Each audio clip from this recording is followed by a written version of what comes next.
नमस्कार दोस्तों, आप क्राइम तक देख रहे हैं। मेरे साथ दीपिका। आज बात करते हैं हरियाणा की गोहाना की, जहां पर एक दर्दनाक वाकया हुआ। एक पत्नी ने अपने पति की हत्या कर दी अपने प्रेमी के साथ मिलकर। कहानी सिर्फ इतनी नहीं है। 2 अक्टूबर की घटना है। पूरी पहले घटना आपको बताता हूं। 2 अक्टूबर को गोहाना में रेलवे ट्रैक पर एक शव मिलता है। पुलिस जो है उसकी पहचान की कोशिश करती है। पता लगता है वो शव उमेश का है। उमेश शिक्षक था हरियाणा में ही, और महमूदपुर एक जगह है, वहां पर वो रहने वाला था। ये बताते हैं गांव ठसका है, जहां पर एक रेलवे ट्रैक था, जहां पर इसकी बॉडी मिली थी। जांच की जाती है। उसके सर पर काफी चोट के निशान होते हैं। आइडेंटिफिकेशन उमेश के रूप में होती है। उसके घर पुलिस पहुंचती है। उसकी पत्नी से पूछती है इसकी हत्या किसने कर दी, तो वो कहती है मुझे तो नहीं पता किसने कर दी। बहुत टाइम उससे इन्वेस्टिगेशन होती है। उसको ग्रिल किया जाता है। मोबाइल रिकॉर्ड खंगाले जाते हैं। मोबाइल रिकॉर्ड से पुलिस का माथा ठनकता है। पता चलता है जी, जो उमेश की पत्नी है जिसका नाम ज्योति है, उसका एक दोस्त है जिसका नाम है गुरप्रीत। वो उससे बात करती थी, और दिन में दीपिका 20-20 बार बात करनी। घटना से पहले भी बात हुई, घटना के बाद भी बात हुई। वहीं वो फंस गई। पुलिस ने पूछा भाई इससे क्यों इतनी बात होती है, तो उसने बताया कि ये तो फैमिली मेंबर है और कोई ऐसी बात नहीं है। जब ग्रिल किया, सख्ती से पूछताछ की, लेडी ऑफिसर्स को बुलाया गया, घंटों थाने में बिठाया गया। शुरुआत में तो ज्योति ने माना नहीं। उसने कहा नहीं, मैंने अपने पति की मैं क्यों मानूंगी, मुझे तो पता ही नहीं, वो तो घर से गए थे कह के कि मैं आ रहा हूँ वापस, हमें तो कुछ पता ही नहीं। खूब उसने घुमाया पुलिस को, सर चकरा गया पुलिस का, मानने को तैयार नहीं। लेकिन जब उसको कॉल रिकॉर्ड दिखाई तो वो कहती है कि मेरी बात, और जब पुलिस ने पूछा इतनी इतनी बात किसकी होती है, मतलब आप नॉर्मल एक बार बात करोगे, 2 बार करोगे, इतनी बात तो मतलब कुछ दाल में काला है। जब पूरी जांच होती है तो पता चलता है जी, गुरप्रीत और ज्योति का 1.5 साल से अफेयर चल रहा था। अब अफेयर जब चल रहा था तो धीरे धीरे उनको लगने लगा कि अब कहीं ना कहीं कांटा बीच में कौन है, उनका पति। तो पति को मरवाने की साजिश रच डाली कि इसको मार देते हैं तो सारी प्रॉपर्टी भी हमारी हो जाएगी और सारी टेंशन भी खत्म हो जाएगी, क्योंकि ये विरोध करता है। क्योंकि ये बात जब वो घर पर आना जाना होता था, और गुरप्रीत जो था वो इसका दोस्त भी था उमेश का। ये जब उमेश के घर आता था तभी दोनों की बातचीत बढ़ी, मतलब एक तरह से नज़दीकियाँ बढ़ी। और ये बात पता लग गई उमेश को। उमेश इसका विरोध करने लगा। तो कई बार तो उसने इग्नोर किया, नहीं ऐसी कोई बात ही नहीं है यार, आप कैसे अब गलत सोच रहे हो। जब देखा भाई इतनी फ़ोन कॉल्स में बात हो रही है, चैट हो रही है, बातचीत होती है, वो गायब रहती है, घंटों घंटों फ़ोन में रहती है, तो फिर शक हुआ तो फिर क्लियर हो गया। तो फिर इसने मरवाने का प्लान कर दिया। लेकिन दीपिका, सवाल ये उठता है कि आखिर एक पत्नी ने ये खौफनाक वारदात को अंजाम देने के लिए अपने दिल पर पत्थर रखा होगा ना कि अपनी पति को पहले मार देती हूँ। ऐसा क्या क्या हुआ उसके जीवन में? इतना बड़ा फैसला लेना बहुत आसान बात नहीं होती है कि अपने पति को मरवा देना, और वो भी मतलब किसी दूसरे इंसान के लिए, किसी दूसरे आदमी के लिए जो कि उनका बॉयफ्रेंड था। और मुझे ऐसा लगता है कि अगर वो इस हद तक आ चुके थे कि वो अपने पति को मरवा सकते हैं, तो इसके पीछे की कहानी बहुत ही बड़ी रही होगी। क्योंकि उनको शादी के बाद किसी और से प्यार हो जाना, उनके घर पे वो इंसान आ रहा है, दोनों की तरफ से चीज़ें हैं। और पति होने के बावजूद उस आदमी ने भी ये कोशिशें की कि वो चीज़ें आगे बढ़ा पाए गुरप्रीत के साथ, और काफ़ी चीज़ें आगे बढ़ी। उसके बाद उन दोनों ने जो भी प्लानिंग की कि उनके पति, क्योंकि बीच में सिर्फ उनका पति था जिसको हटाने के बाद ही उनका रिलेशन आगे बढ़ पाता, तो उसको उन्होंने हटवाया, उसको उन्होंने जान से तो मारा। ये भूल गए कि पकड़े भी जा सकते हैं। सर, जब सर पे वो होता है ना खून सवार वाली चीज़, तो उसके बाद लोग भूल ही जाते हैं। जैसे ऐसे तो कितने केसेस हैं कि उनको आगे का नहीं पता होता क्या होगा। उन्होंने तो कोशिश की ना कि उसे ट्रैक पे डाल दे और पता ही ना चले, और चलिए समझे व्यूअर्स, कि आपसे एक सवाल पूछता हूँ। हमने अक्सर ऐसी कहानियां बनाई जिसमें पति का किसी से संबंध हो गया, पत्नी का किसी से संबंध हो गया। ये कहानी थोड़ी सी अलग इसलिए क्योंकि इसमें पत्नी का किसी से संबंध हो गया। इसकी वजह क्या होती है? क्या पति से प्यार नहीं मिल रहा है, या इसकी बहुत सारी वजह हो दिल सकती मांगे है। मोर? नहीं, इसकी बहुत सारी वजह हो सकती है। अगर ऐसा तो है नहीं कि ऐसे केसेस और नहीं थे, लेकिन अगर एक महिला ऐसा कर रही है तो एक बड़ा क्वेश्चन आ जाता है। अगर कोई मेल मेंबर ऐसा करता है तो लगता है कि हाँ, तमाम ऐसी बातें होती रहती हैं, तो एक और सही। अगर वो किसी और के साथ संबंध में है तो एक और सही। लेकिन जब महिला करती है तो वो एक सोसाइटी वाला एक बड़ा क्वेश्चन आ जाता है।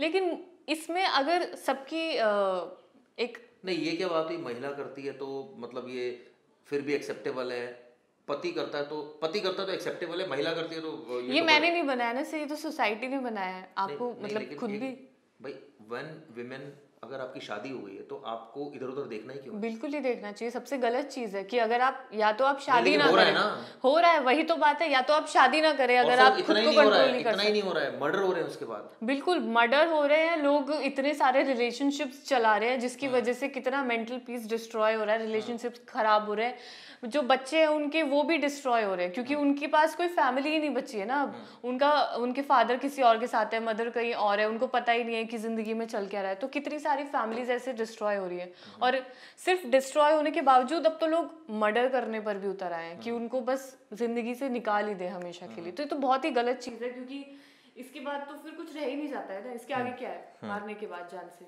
लेकिन ऐसे परिस्थितियां क्या पैदा हुई कि एक आदमी फिसल जाता है या एक औरत फिसल जाती है? कुछ तो कहते हैं ना। फिर आदमी कैसे फिसलता है वो तो आप बताएंगे। मैं बताता हूँ आदमी कैसे फिसलता है। या तो उसको अपनी पत्नी से प्यार नहीं मिल रहा हो, या फिर उसकी पत्नी उसको बहुत ताना मारती हो, या उसकी पत्नी उसकी बहुत बेइज्जती करती हो, या उसको उसका दिल मांगे मोर, यानी उसको चाहिए कोई और। कहने का मतलब ये है कि वो उसको कई मल्टीपल रिलेशन में एक रहने का शौक है, एक मैनियक है वो, उसको चाहिए। और कई तो ऐसे मैंने देखे हैं लोग जो 20 लड़कियों से या 10 लड़कियों से बात करते हैं अपनी पत्नी के अलावा, वो ये सोचते हैं देखो हम कितने सुपीरियर हैं, स्टड। हम स्टड हैं। एक्चुअल में वो स्टड नहीं होते, वो बेसिकली या तो अपनी उम्र छुपा रहे हैं, या फिर मैं ये कहूँगा कि वो चीट कर रहे हैं। इसको चीट ही कह सकते हैं। बिल्कुल। क्योंकि मुझे याद है कि अगर आपके दिमाग में एक भी थॉट आ गया इस तरह का, और इस तरह की एक भी गलत एक्टिविटी के बारे में आपने सोच भी लिया, करने की तो बहुत बात की बात है, तो भी आपने कुछ गलत कर दिया। बिल्कुल कर दिया, अगर आप वहां तक सोच सकते लेकिन हैं सवाल ही उठता है, तो गलत है। सवाल ही उठता है कि इस सोच को कैसे चेंज किया जाए। अगर ये चेंज हो जाएगी, फॉर एग्जाम्पल अगर एक आदमी सिर्फ वन विमेन पर ही फोकस करेगा, अपनी पत्नी पर ही फोकस करेगा, लेकिन इसके साथ एक शगुफा भी छोड़ा होता है, अरे यार आदमी है, ये तो होता ही है, इसमें क्या है। बिल्कुल ये वो होता है कि आदमी है तो फितरत में है। अच्छा, फितरत में है। क्या व्यूअर्स आप लोग मानते हैं कि फितरत में आदमी जो है वो उसको इस तरह की जो टेंडेंसी उसकी रहती है, मतलब उसको सेटिस्फेक्शन नहीं मिलता, या उसको अपनी पत्नी से यूँ कहा जाए कि बोर हो जाता है वो, या यूँ कहा जाए कि भाई कुछ उसको उसमें कुछ नया क्रिएटिव नजर नहीं आ रहा होता। सिर्फ कहीं ना अगर एक रिलेशन है, एक शादी है ना, तो उसमें दोनों लोगों का उतना ही पार्टिसिपेशन होना चाहिए। ना ही आदमी दूर जा पाए, ना ही वो औरत दूर जा पाए। मतलब अगर वो पार्टनर है, अगर एक दूसरे को बराबर की रिस्पेक्ट और बराबर का वो देंगे, प्यार देंगे, तो कोई क्यों नहीं, कोई जबरदस्ती तो नहीं देगा ना, अगर अंदर से आएगी तभी देगा ना। अंदर से आएगी, लेकिन उसके बाद फिर आप किसी शादी को भी तो डिस्ट्रॉय नहीं कर सकते हो ना। एग्री। या आप मतलब आप म्यूचुअली बैठकर डिस्कस करें कि प्रॉब्लम क्या है, कहाँ पर है, उसका समाधान कहाँ निकलेगा। उसके बाद एटलीस्ट शादी बचाने की कोशिश तो करें। कोशिश से पहले ही ना लोग पीछे हट जाते हैं कि बस, या कई बार इतनी कोशिशें कर लेते हैं लोग कि कहते हैं यार कोई फायदा नहीं है, हैं। क्यों फायदा नहीं है कोई करने का, इसको समझाने का। यूजुअली जो पति होते हैं कहते हैं पत्नी को समझाए कौन, इसको समझाने का मतलब है अपना सर फोड़ना, ऐसे बोलते हैं लोग कि फायदा नहीं कोई समझाने का, तो इसको तो हमेशा कलेश करना है। तो जब कलेश करना है तो ठीक है, हम बाहर ही सही, क्योंकि कई बार ऐसे हमने देखा इस केसेस में, कहते हैं हम बाहर ही सही है, जब यहाँ कलेश मचे जा रहा है तो क्या फायदा। लेकिन ये जो टेंडेंसी है ना, आप ये सोचिए कि ये आपको कितना ज़्यादा आपकी फैमिली में एक प्रॉब्लम क्रिएट कर रही है। एक तो आपके डिफरेंसेस बढ़ते जा रहे हैं, आप बच्चों से भी दूर हो रहे हैं, क्योंकि बच्चे फिर इस बात को एक्सेप्ट नहीं करेंगे। आने वाले टाइम में बच्चे कहेंगे, माँ जो है वो ऑब्वियसली बच्चों की माँ बताएगी भैया ये सिचुएशन है, तो बच्चे भी आपसे नफरत करेंगे, फिर आप धीरे धीरे कट जाएंगे, आपके रिलेशन टूट जाएगा, और फिर आप जो है लोनली हो जाएंगे। क्योंकि एक माँ अपने बच्चों को समझा पाती है कि उसके फादर ने आपके लिए क्या किया है, क्या नहीं किया। सेम विद द फादर, वो भी समझा पाएगा कि तुम्हारी माँ ने तुम्हारे लिए ये किया है, नहीं किया है। वहां से एक बच्चे का माइंडसेट निकलता है कि मेरे लिए किसने ज्यादा किया, मेरे फादर ने या मेरी मदर ने। तो वो चीज अगर शुरू से अच्छी रहे तो एक बच्चे के लिए कितना अच्छा होगा ना। लेकिन सवाल इंपॉर्टेंट पता है क्या है? सवाल इंपॉर्टेंट ये है कि जब एक बच्चा पैदा हुआ, जब बड़ा हुआ, जब शादी हुई, एक जो सोच डेवलप हो जाती है ना एक टाइम के बाद, कि आपकी एक सोच है कि भाई आप, कई मैंने लोग देखे अपने जीवन में, ऐसे कई लोग देखे हैं, सैकड़ों लोग जो सिर्फ घर तक फोकस है, वो देखते ही नहीं है किसी लड़की की तरफ, उनके मन में विचार ही नहीं आता है। मैं तो ऐसा अगर कोई मतलब कई ऐसे लोग हैं जो उनको मैंने एक्चुअल में देखा है कि भाई उनके विचार ही नहीं आ रहा, किसी के प्रति गलत विचार नहीं आ रहा, कोई किसी सेंस में वो बात नहीं करते। लेकिन मैंने कई ऐसे लोग देखे हैं जो सिर्फ यही बातें करते हैं, उनके दिमाग में 24 घंटे भी नहीं कहूँगा, 24 में से अगर ज़्यादा घंटे तो भी उनके दिमाग में ये सब चीज़ें चल रही होती है, 365 दिन वो चल रही होती है पूरे दिमाग में। अब उसका नेगेटिव इम्पैक्ट तब होता है जब आपका रिलेशन हैम्पर होने लग जाता है, यानी कि जब आपके वो चीज़ रिफ्लेक्ट होने लग जाती है आपके और रिलेशन सर में। पता है ऐसे लोग ना बहुत शातिर तरीके से भी खेलने की कोशिश करते हैं कि वो बाहर भी रिलेशन चला ले और उनके घर पे भी पता ना चले। मतलब एक एक पूरा गेम सेट किया हुआ होता है कि मतलब जैसे मान लीजिए कोई एक लड़का है, शादीशुदा है, ठीक है, उसकी शादी हो गई है और उसके बाद उससे बाहर अपने ऑफिस में या अपने घर के बाहर रिलेशन चलाना है, तो वो लड़की को पता होगा कि ये शादीशुदा है, उसके बाद भी वो लड़की उसके साथ है। मतलब एक ऐसा कि वो घर पे फोन ना करे उसको, कि उसकी बीवी ना देख ले, मतलब बहुत और ही जो तरीके मान से। लीजिए वो लड़की आपको मैसेज कर रही है, आपने तुरंत नंबर डिलीट कर दिया उसका, क्योंकि भाई वो आपकी वाइफ देख ली, ऐसे भी करते लोग। वही तो मैं कह रही हूँ, पूरा गेम सेट करने के बाद लोग ऐसे, मतलब बहुत बहुत बड़े खिलाड़ी हैं सर इस चीज में लोग। मतलब दोनों जगह मामला सेट रहे। बिल्कुल तो क्या ऐसा लड़कियां भी करती हैं? बिल्कुल करती हैं सर। हाँ। मुझे सर वो दो बताइए। कोई जेंडर डिफरेंस नहीं है इस चीज में, लड़कियां भी करती हैं, लड़के भी करते हैं। सबकी प्रायोरिटी होती है कि उन्हें अपने पार्टनर में खुशी मिल रही है या बाहर खुशी मिल रही है, इसमें कोई जेंडर वाली चीज नहीं है, सब करते हैं ये। लेकिन बहुत ही ज्यादा गलत चीज है, क्योंकि वहां से फिर आपका रिलेशनशिप जिसके साथ था ऑलरेडी वो तो खराब होना शुरू हो मैंने गया। कई ऐसे लोग भी देखे हैं जो इसमें ही कहते हैं हम करते हैं लेकिन हम अपने परिवार के लिए तो सब कुछ कर रहे हैं। मैंने कहा मतलब क्या ना, हम बाहर करते भी है तो हमारी वाइफ को क्या दिक्कत है? उसको खाना चाहिए, उसको पैसे चाहिए, उसको बढ़िया शॉपिंग चाहिए, बच्चों को एजुकेशन चाहिए, मैं सब दे रहा हूँ। मैंने कहा वो तो आप दे रहे हैं, वो तो आपकी प्रायोरिटी है, लेकिन हम बाहर भी कर रहे हैं। तो मैंने कहा उससे क्या होगा? देखिए हमारी पत्नी को दुख नहीं मिलना चाहिए, वो हम उसको दुख नहीं पहुंचा रहे हैं। अब मैंने कहा तो ये अगर उसको पता चलेगा, कह रहा पता कैसे चलेगा? वही ना, पता चलने ही नहीं दे सकते वो सर।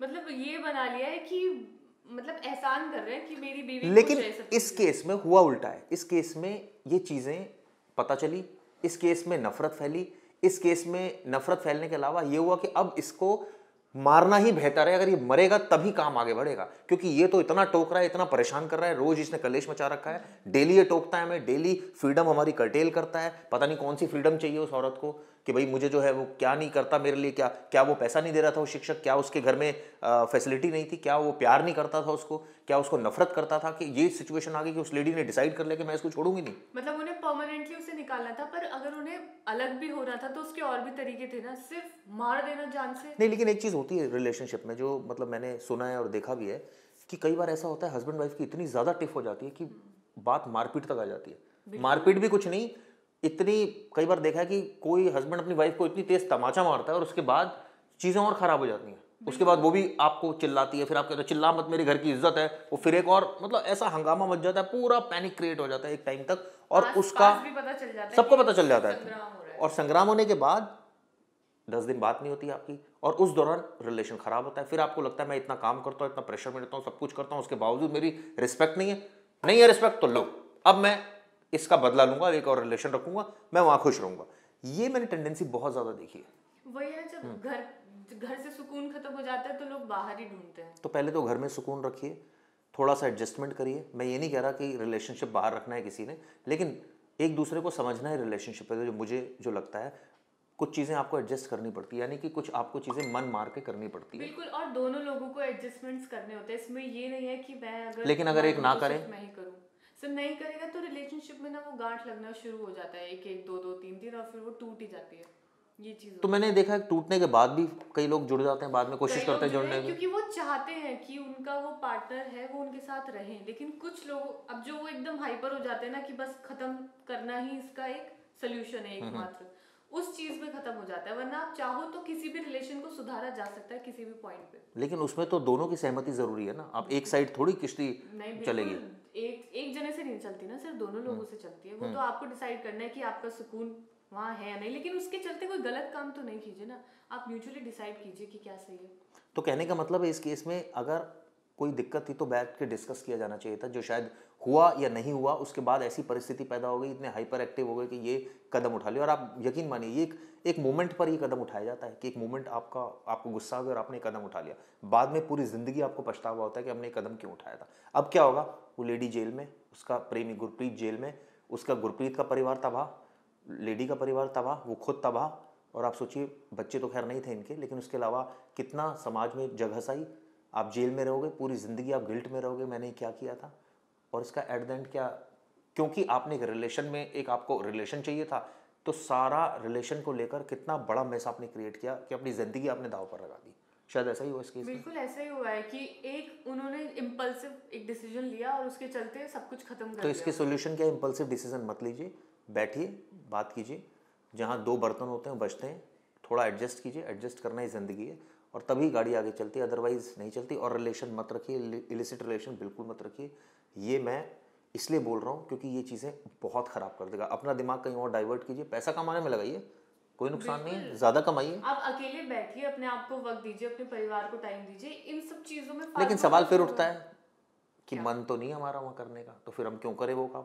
तो मन बनाइए दोस्त, क्योंकि मन बनाएंगे तभी आपकी रिस्पेक्ट होगी, वरना रिस्पेक्ट भी नहीं होगी समाज में। धन्यवाद आज वीडियो के लिए।